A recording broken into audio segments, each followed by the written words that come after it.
The desert was a place of endless horizons, where the land stretched out in long sides of sand, stone, and thorny brush. To the eyes of travelers, it seemed barren, hostile, and silent, a realm of heat by day and chill by night. Yet for those who had lived within its embrace for generations, the desert was alive with hidden voices. The wind carried whispers through the canyons. The hawk's shadow gave warning to the hare, and the mountains kept their watch like ancient elders. In such a world, survival depended not on force alone, but on harmony with the secret rhythms of earth and sky. At the heart of this harsh and sacred place ran the river. It was not wide, nor was it deep for most of the year, but to the people who dwelled along its banks, it was the very artery of life. The river cut a thin line of green through the copper soil, and wherever it flowed, grass took root. Cottonwoods spread their shade, and deer came to drink. Even in the driest summers, when the sun scorched the mesas and the cactus curled in on itself, the river still trickled on, stubborn and faithful. The people said it was the breath of the Great Spirit, flowing ceaselessly to remind them that even in the hardest trials, life would find a way, but the river was more than water. To the people, it was sacred. They believed it was born of the tears of the Sky Mother, shed long ago when she grieved for her children who wandered and starved in the wilderness. Those tears, falling into a deep canyon, became the stream that still wound its way across the desert. Thus, each drop carried sorrow, memory, and blessing. To drink from it was to taste the compassion of the mother herself. Every season, the people gathered near its banks to give thanks. They left offerings of woven baskets, painted stones, or small bundles of cornmeal carried in deerskin pouches. Sometimes they lit fires beside the current and let the smoke rise upward as a prayer. Songs sung in the old tongue echoed through the valley. These ceremonies were not mere tradition. They were bonds of respect, for to forget the river's holiness was to risk its anger. And the people told stories of times when warriors had polluted its waters or when hunters had mocked its guardians. Those men had soon vanished into the desert, lost without a trace. As though swallowed by the earth itself, the river was also a boundary between the known and the unseen. Children were warned not to wander to its banks alone at night, for the spirits that dwelled beneath its surface were said to rise in darkness. Some were protectors, ancient women with hair like reeds, who guided the pure of heart. Others were tricksters, quick to lure the careless into deep pools where they would drown before dawn. Yet even in fear there was reverence, for the people understood that power was never wholly good nor wholly evil. The river's mystery was a mirror. It gave back what was brought to a dot in the center of the valley. Where the current bent sharply around a stand of willows lay the place most hallowed. Here the water flowed smooth and wide, catching the reflection of stars with such clarity that the sky itself seemed to double. Elders called it the mirror of the world. When the people gathered for the great rites of renewal, this was where they came. They believed the spirits drew closest here, listening to their prayers, watching their offerings, deciding whether to grant blessing or hardship in the season to come. It was into this sacred geography that the Virgin was sent. She was not chosen at random, nor merely for her youth. To stand at the river in the way of the old rituals required purity, not simply of the body, but of the spirit. She must carry no ill thoughts, no selfish hunger, no secret grudges in her heart. For when she stepped into the current, she became more than herself. She became the people's voice, their vessel, their hope.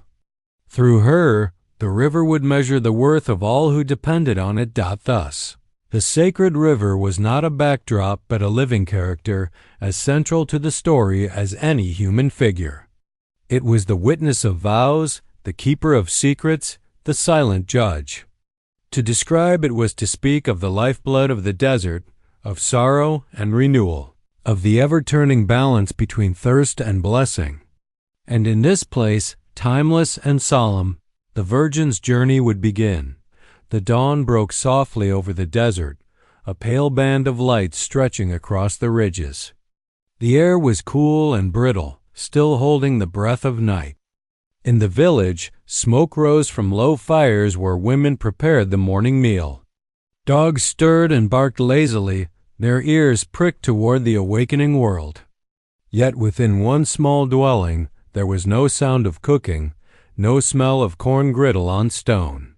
There was only silence and the figure of the Virgin preparing for her journey. She was young, but not a child. Her eyes were dark pools, still carrying the innocence of youth but touched with a weight beyond her years. It was said that when she was born, a hawk had circled above the lodge, crying 3 times before vanishing into the sky. The elders took it as a sign. She was destined to serve as the bridge between her people and the spirits. She had lived all her life beneath that expectation, watched carefully, taught gently, guarded fiercely. Others of her age laughed, danced, courted one another in secret. She walked a different path, quiet and apart, as though already claimed by something greater than herself. On this morning, she dressed in a simple deerskin shift, unadorned except for a band of woven grass at her waist. Around her neck hung a small pouch of pollen, blessed by the medicine man the night before. In her hands she carried a bundle of willow branches, freshly cut, their green scent sharp in the air. These would be placed in the river as part of the offering. She did not carry food, water, or weapon. The pilgrimage was not meant to be a journey of survival. It was meant to strip away all needs but one, the need to honor the spirit of the river. When she stepped outside, the village was waiting.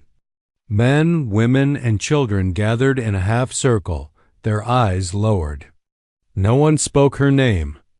During the rite of pilgrimage, the Virgin was no longer simply herself but a vessel of something larger. To speak her name aloud was to pull her back into the ordinary world, to weaken her connection with the sacred. Instead, they greeted her with silence, the kind that carries weight heavier than words. The eldest woman of the village stepped forward, her hair white, her back slightly bent but her voice strong. She placed her hand on the Virgin's forehead and whispered a blessing, a prayer to the Sky Mother for guidance and protection. Then she pressed a small clay bowl into the Virgin's hands, filled with powdered white cornmeal. "For the path," the elder murmured, and her voice trembled like dry leaves. The Virgin turned, lifting the bowl to the rising sun.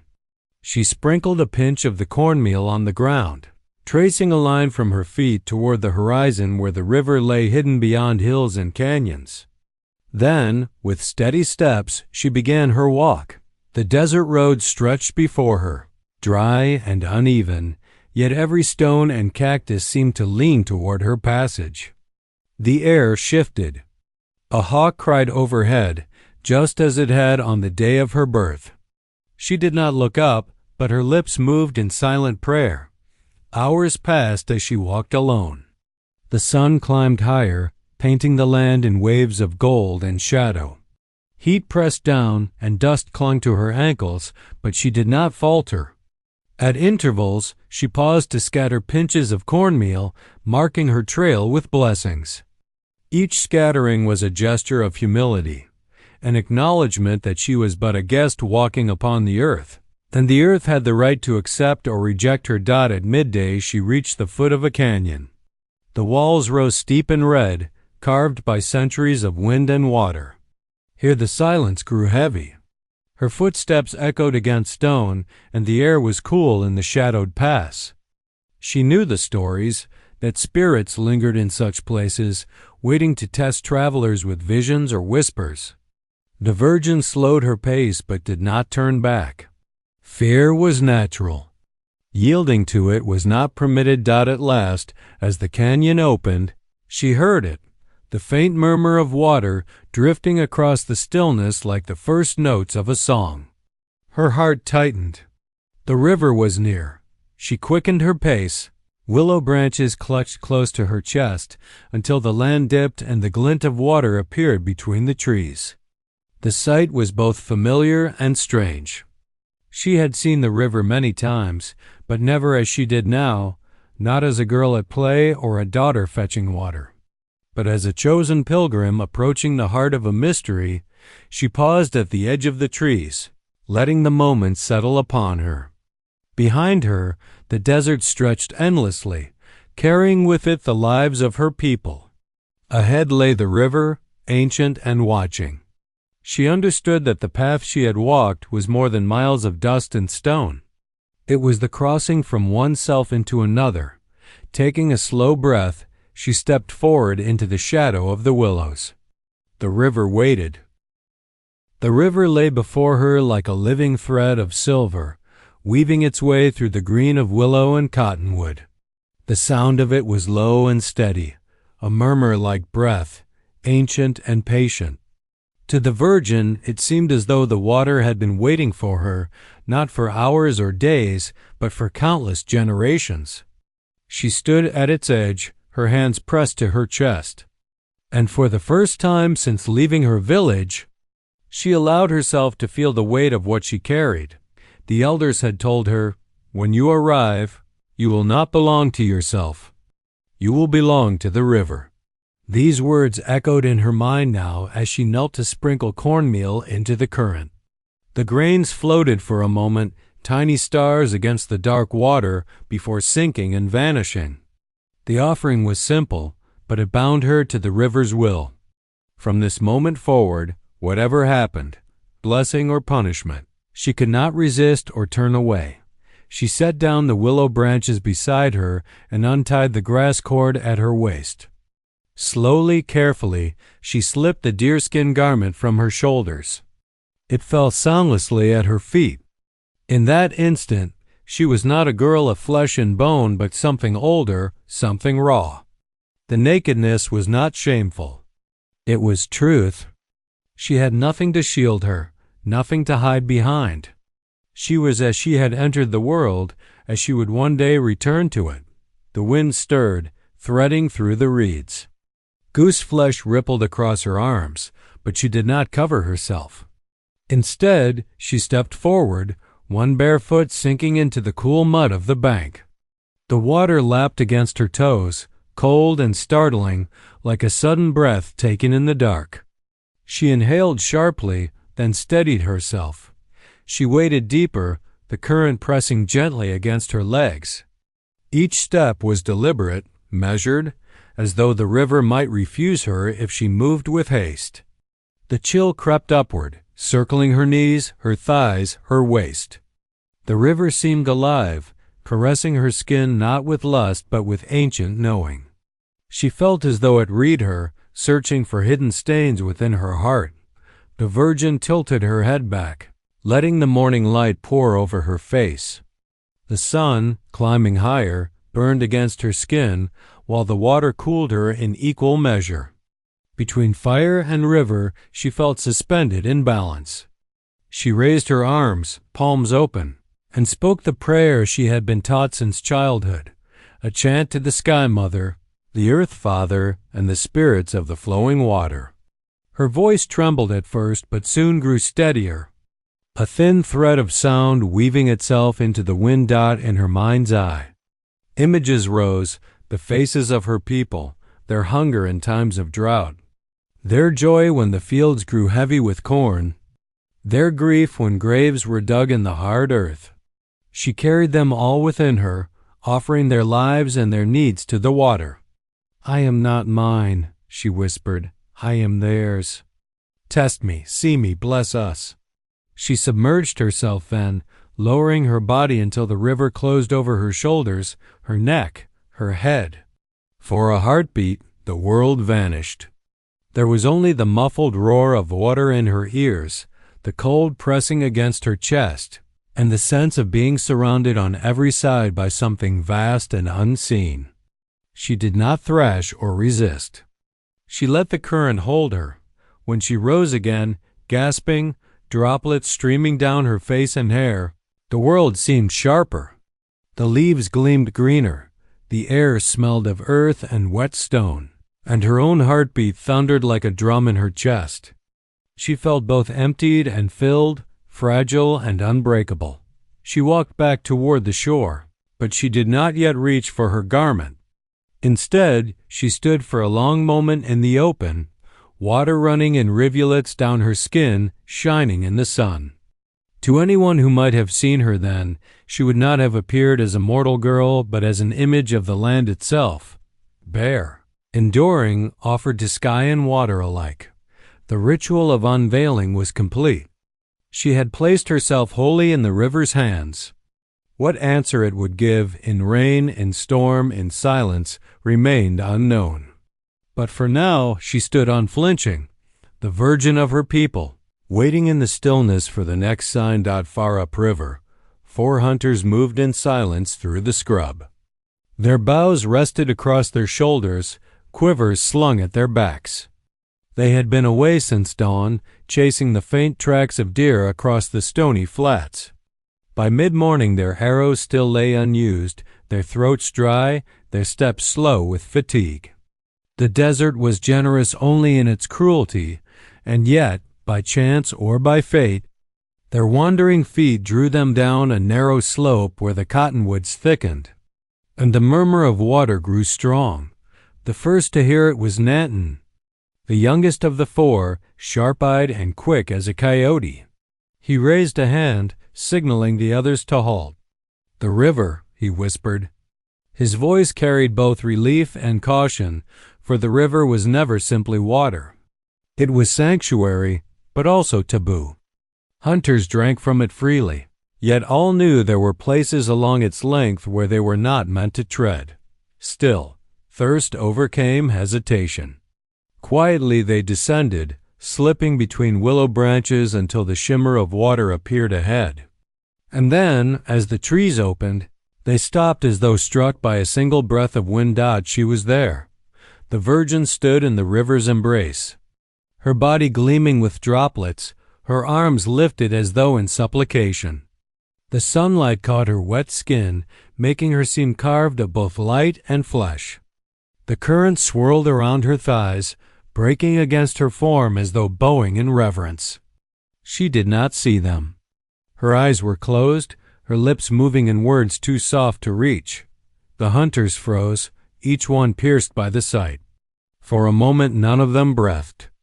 They knew her not as an individual, for during her years of preparation she had been set apart, but by her role. She was the virgin, chosen for the sacred rite, shielded from ordinary eyes. To behold her like this was not permitted.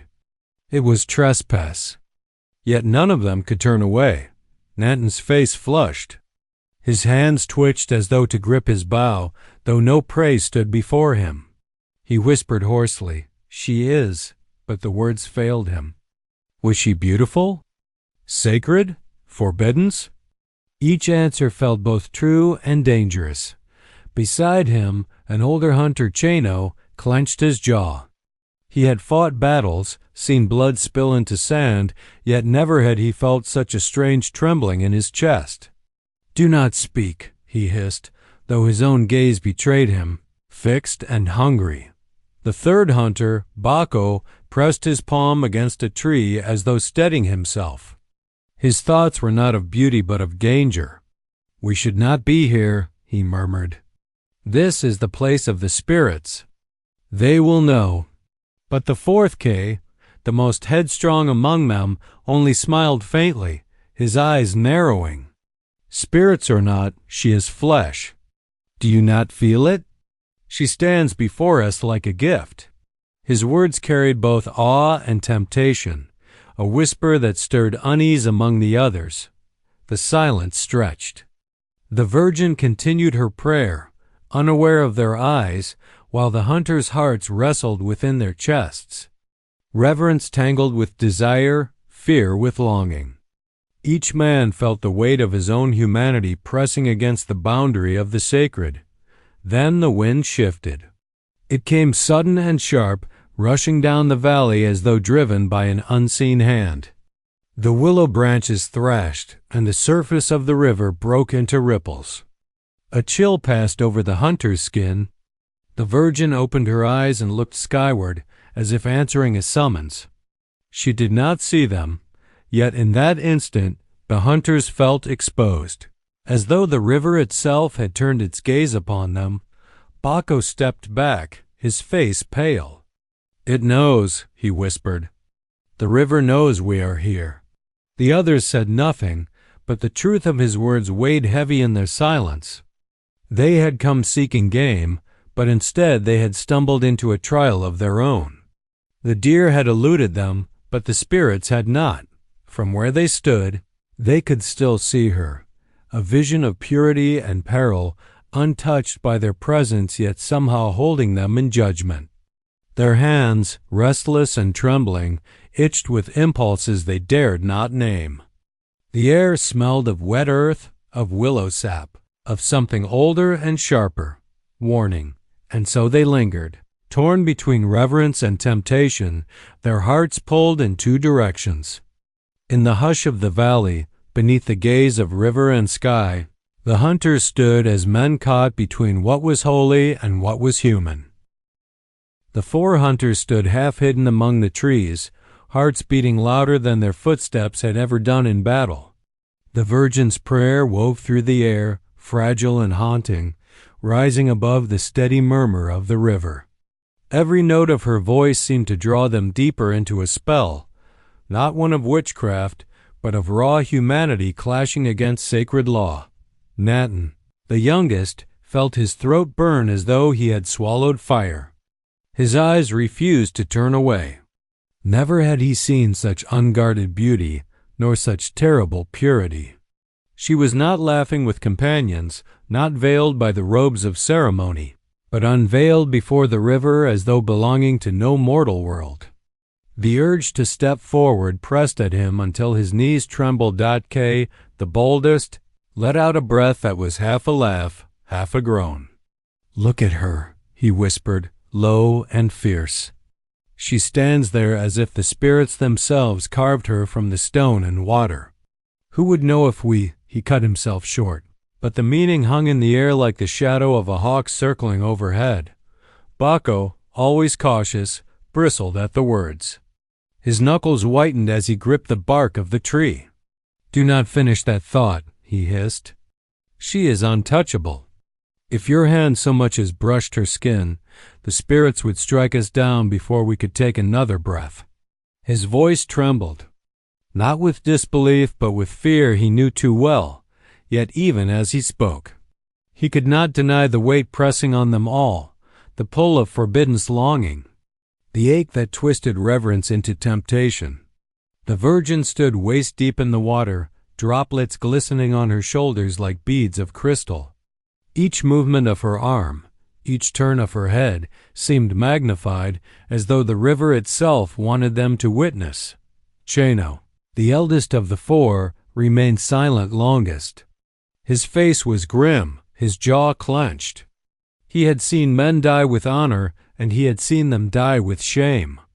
Looking upon the Virgin now, he felt both those ends waiting in the shadows. "You do not understand," he said at last, his voice hoarse. "She is not a woman to us. She is the people. She carries them all into that water. If we reach for her, we defile not her flesh, but every mouth that drinks from this river, every hand that plants in its soil. Do you not feel it?" His words struck, but desire is a stubborn hunger. Kay's eyes narrowed, restless. He shifted on his feet, half stepping forward before Baco's hand clamped down on his arm. The younger man's breath caught, his body trembling with the restraint of two forces, one pulling him forward, one holding him back. The air itself seemed to lean in on them. The river's murmur grew louder, as if stirred by their thoughts. The willows shivered though no wind passed. The Virgin's chant rose, slow and steady, and it felt as if she called not only to the spirits but to their own hidden hearts, laying them bare. Nanton felt sweat bead on his brow despite the shade. His hand brushed against the smooth shaft of his arrow, but it was not the hunt that filled his blood. It was the desire to possess what was not his to touch. He imagined stepping from the shadows, wading into the current, reaching for her shoulder. He saw her eyes opening, saw them widen not in welcome, but in a sorrow so deep it would shatter him. The vision was enough to root his feet to the ground, paralyzed. For a long breath, the four men stood trembling, their wills unraveling. They were hunters, used to bending the world to their needs, yet here they were the hunted, caught in the snare of their own hearts. Then the Virgin raised her hands high, and her voice broke into a sharper cry. The river answered. A sudden gust ripped down the valley, cold as mountain ice. The water surged against her body, sprang outward as though in warning. The hunters staggered back, branches whipping against their faces. It was a sign too clear to mistake. The river had felt their thoughts. It had seen the restless tremor of their hands. And it had warned them. Kay bit back a curse, his bravado faltering. Baco's lips moved in a hurried prayer. Nat in turn dropped his gaze to the earth, ashamed of the fire that had nearly undone him. Chano, grim and steady, placed his palm against the ground. "The spirits are merciful," he whispered. "They gave us warning, not judgment. Let us not test them again." For a moment none moved. The Virgin remained in the water, still unaware of their watching eyes, her chant flowing on. But to the hunters, everything had changed. What had begun as temptation now burned in them as fear, as shame. As the heavy knowledge that their humanity had nearly betrayed them, the moment of temptation had passed, but the mark it left would not fade easily. The Virgin's prayer rose in cadence, each word steady as a drumbeat. She stood as though unshaken by the world, yet the world around her began to stir. The hunters, half hidden among the trees, felt it before they understood it. The stillness of the valley, that fragile hush that had cradled them moments ago, broke like a clay vessel dropped upon stone. The river, once a gentle murmur, deepened into a voice. Its current thickened, the surface darkening as though a shadow had fallen across it. Small eddies swirled at the Virgin's hips, tugging at her with sudden force. She did not fight them. Her arms remained lifted, her voice unwavering. Though her hair whipped across her face with the wind that rose from nowhere, that wind struck the hunters hard. It carried no scent of dust or sage, no warmth of desert air, only a chill like the breath of stone caverns. It cut through their clothing, biting their skin. Nanton shuddered, clutching his chest as though the air itself pressed against his heart. Then came the trees. The willows bent low, their branches thrashing, not with the rhythm of ordinary storms, but with a restless convulsion, as if they sought to tear themselves free from the earth. The sound of their leaves filled the valley, a roar like waves upon rock. Above, the hawk that had circled earlier shrieked once and vanished into the distance, leaving the sky bare and watching. Baco fell to his knees.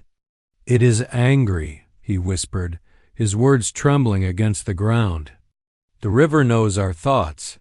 He pressed his forehead to the soil as though begging forgiveness. K, though his bravado had already cracked, tried to mask his fear. Yet his voice betrayed him. "It is only a storm," he muttered, though his eyes darted wildly. He could not explain why his limbs shook as though the earth itself threatened to swallow him. Chano, the eldest, raised his hand toward the water. His eyes, hard and steady, held no denial. "Not a storm," he said. "A warning. The river spares us still." And as if to echo him, the water surged once more. The current rose higher, wrapping the Virgin's body in foaming white. For an instant she seemed to vanish beneath its surface, consumed by its force. The hunters gasped as one, certain she had been lost. But then she emerged, breaking through the spray with her face lifted to the heavens, her arms spread wide as though in defiance or surrender. The sight struck them harder than the wind. She was no longer a girl before their eyes. She was river and flame, sky and earth. The droplets clung to her skin like stars, and the air itself seemed to vibrate with her presence. It was as if the spirits had chosen her in that very moment, claiming her wholly, setting her apart from all mortal desire. The hunters recoiled. Shame burned hotter than thirst or hunger. What they had seen as beauty, what they had almost reached for with trembling hands, was revealed now as untouchable.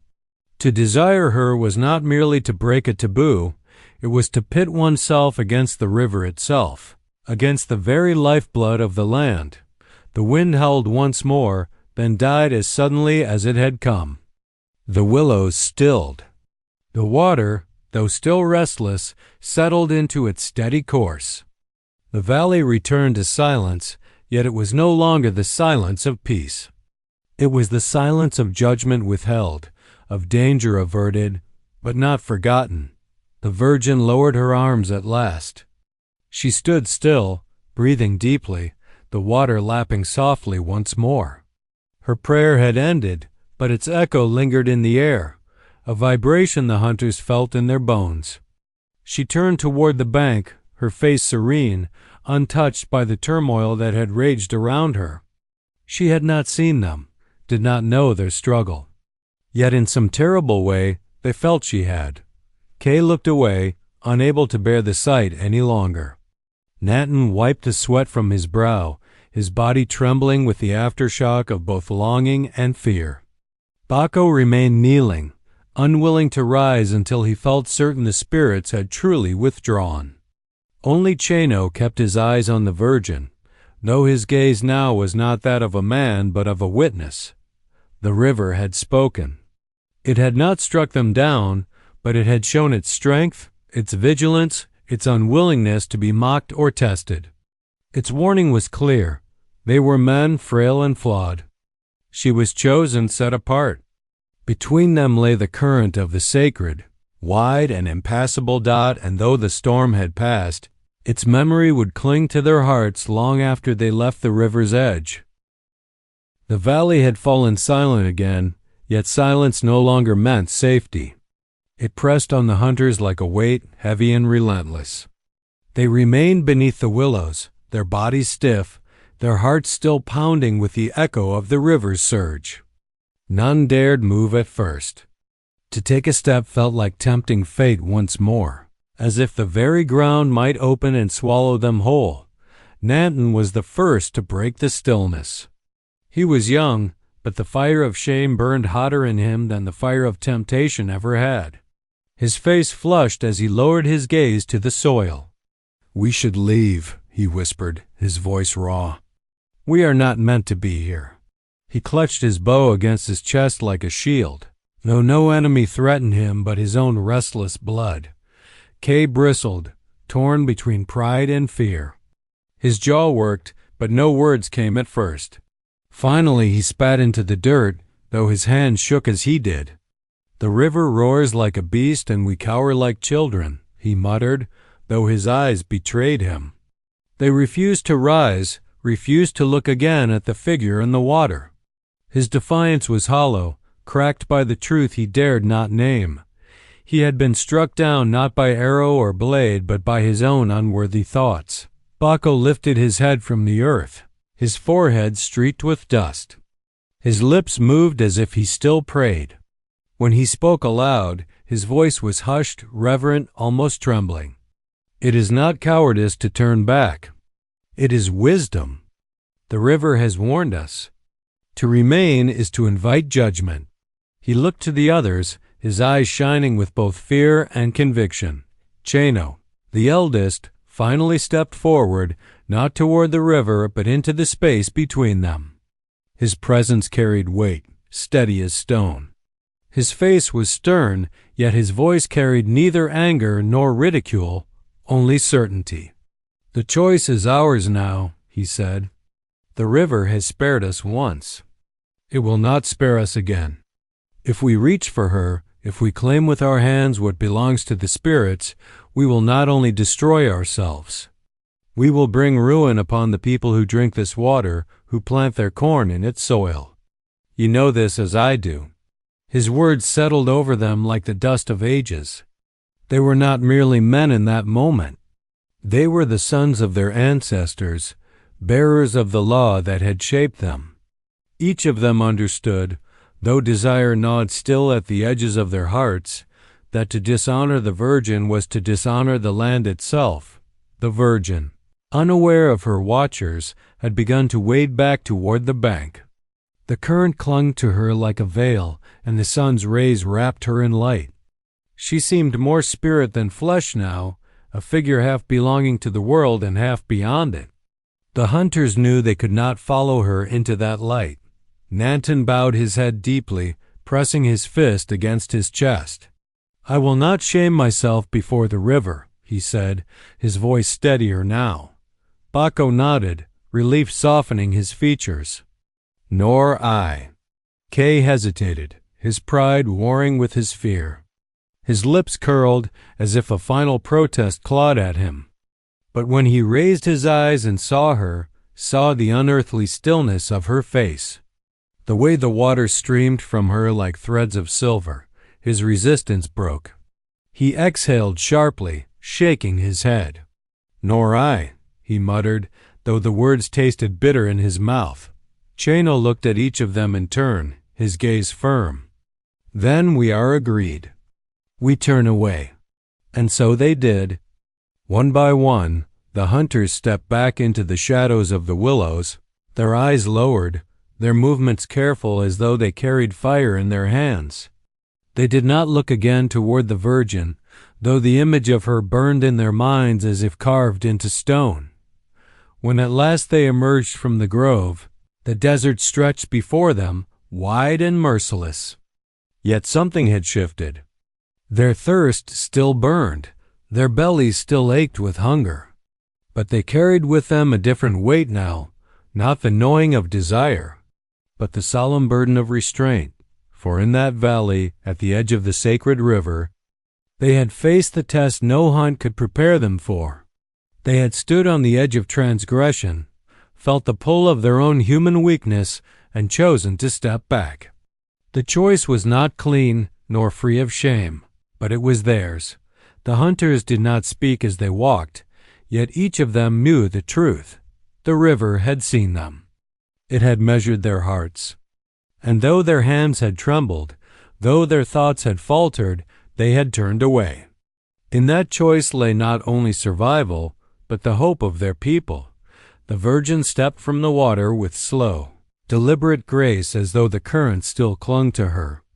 Droplets streamed down her skin, falling to the earth in small rivulets that darkened the dust at her feet. She did not reach for her garment immediately. Instead, she stood in the open air, breathing deeply, her chest rising and falling with the rhythm of the river itself. For a moment, she was utterly still. Then she knelt at the bank, lifted her hands, and cupped the water. It glimmered in her palms, trembling with reflected light. Holding it aloft, she whispered a prayer, not for herself, not even for the hunters who lingered unseen in the trees, but for her people, whose lives bent always with the mercy or cruelty of rain dot. When she let the water fall, it scattered into the soil like seed. The droplets vanished into the dust, leaving dark circles that widened and sank, as though the earth itself drank eagerly of her offering. She repeated the gesture again and again, lifting the river in her hands, blessing it with her voice, returning it to the land. With each scattering, her prayer grew firmer, stronger, until her words rose clear above the valley. Let the people live. Let the corn rise. Let the children see rain. Above her, the sky had been wide and pitiless all morning, blue without a cloud. But now, as if answering, a faint veil of white gathered along the horizon. The hunters, who had begun to withdraw, stopped and turned their faces upward. They saw it too. A trembling passed through them, half wonder, half dread. The Virgin finished her prayer. She gathered the willow branches she had carried all that long journey and laid them gently at the river's edge. Their green leaves floated upon the surface, drifting downstream as though carried to the spirits waiting beyond sight. Then, at last, she took up her garment and wrapped it about her shoulders. though she no longer seemed the same girl who had left the village. She moved with a weight, a presence, as if the river itself walked with her. The hunters watched from afar, their bodies hidden, but their spirits laid bare. None spoke. They did not need to. Each of them felt the truth heavy in their hearts. They had stood at the edge of dishonor, and yet because they had turned away, the blessing had not been stolen from their people. The virgin's right had held fast. The river had chosen mercy. By the time she began her walk back toward the village, the sky had darkened further. Clouds gathered, slow and sure, spreading across the desert like a great cloak. The wind shifted, carrying a smell that set every hunter's skin alight, the smell of rain before it falls. They knew then that the land had heard her, that evening. As the Virgin entered the village, the first drops began to fall. Light at first, scattered, tapping against the roofs of the lodges.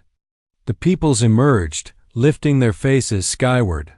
Children shouted, laughing as they stretched their arms wide to catch the rain. Women sang, their voices rising in gratitude. The elders nodded gravely, their eyes shining with the knowledge that the right had succeeded. That balance had been restored for another season. And though none in the village knew of the hunters, none saw their secret trespass or their struggle at the river's edge. The men themselves carried it like a scar within. They had tasted temptation, felt the hand of the spirits press cold against their backs. They had turned away, but not without knowing how close they had come to ruin. As the rain poured harder, drumming against the earth, the hunters stood apart. They let the water soak them, heads bowed, lips moving in silent prayer. To others, they looked only like men giving thanks for the storm. But within, each knew the truth. The rain was not simply a blessing. It was forgiveness. The Virgin, meanwhile, sat quietly in her lodge, her hair damp from the river, her eyes heavy with exhaustion. Yet beneath her weariness burned a calm fire.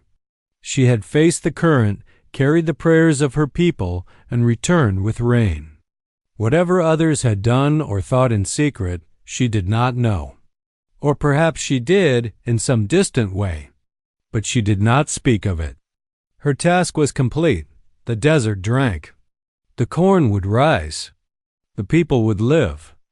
And in the stories that would be told in seasons to come, they would say only this: the Virgin stood at the river, unveiled and unafraid. She called to the spirits, and the sky answered. Because she was pure, the land was blessed. The hunter's struggle would never be spoken of aloud.